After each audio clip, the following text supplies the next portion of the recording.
Hello students, welcome back to the channel learning medicos. और आज का हमारा टॉपिक है यूट्राइन फिब्रॉइड। और जो बच्चेदानी की जो गांठ होती है इसे रसौली भी कहते हैं। तो सबसे पहले जानते हैं कि क्या होता है। तो ये जनरली एक बिनाइन ग्रोथ होता है। बिनाइन का मतलब है नॉन कैंसरस ग्रोथ होता है स्मूथ मसल्स का, और ये नॉन कैप्सुलेटेड सॉलिड ग्रोथ होता है। इसे लियोमायोमा भी कहते हैं।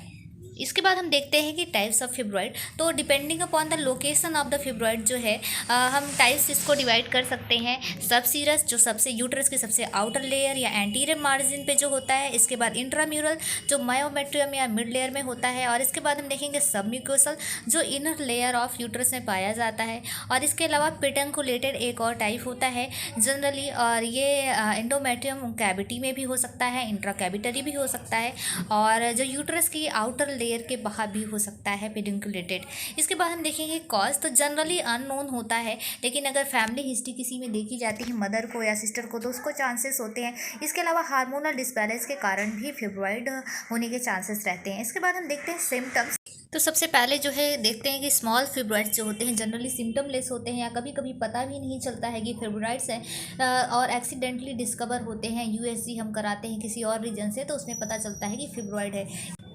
अगर बड़े फिब्रॉइड की बात करें जिसका साइज़ ज़्यादा होता है, तो उस केस में हैवी ब्लीडिंग हो सकती है ड्यूरिंग मेंसेस, और इसके अलावा पेन भी बहुत ज़्यादा होता है लोअर एब्डोमेन में।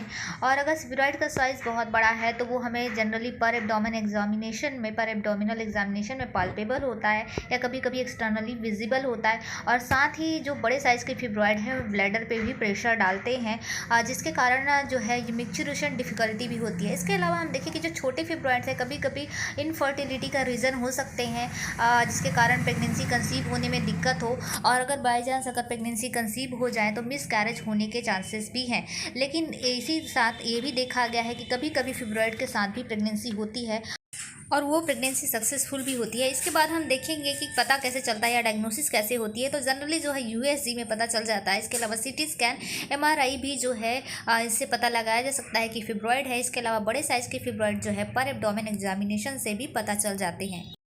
इसके बाद अगर हम बात करें मेडिकेशंस की, ट्रीटमेंट की, तो सबसे पहले जो मेडिकेशंस हैं जिसमें सिम्टम्स लेस हैं, या फिर बिफोर सर्जरी अगर हमें कुछ मंथ के लिए डिले करना है तो कुछ मेडिकेशंस दी जाती है जिससे फिब्रॉइड का साइज़ थोड़ा श्रिंक हो जाता है। उसके बाद सर्जरी के लिए ऑप्शन देखा जाता है। इसके बाद अगर बड़े साइज़ के फिब्रॉइड्स है तो जनरली हिस्टेक्टोमी ही एडवाइस की जाती है। इन केस ऑफ इनफर्टिलिटी भी surgical removal of fibroid he advice किया जाता है। और कभी कभी हैवी ब्लीडिंग के केस में यूट्राइन आर्टरी एम्बोलाइजेशन किया जाता है।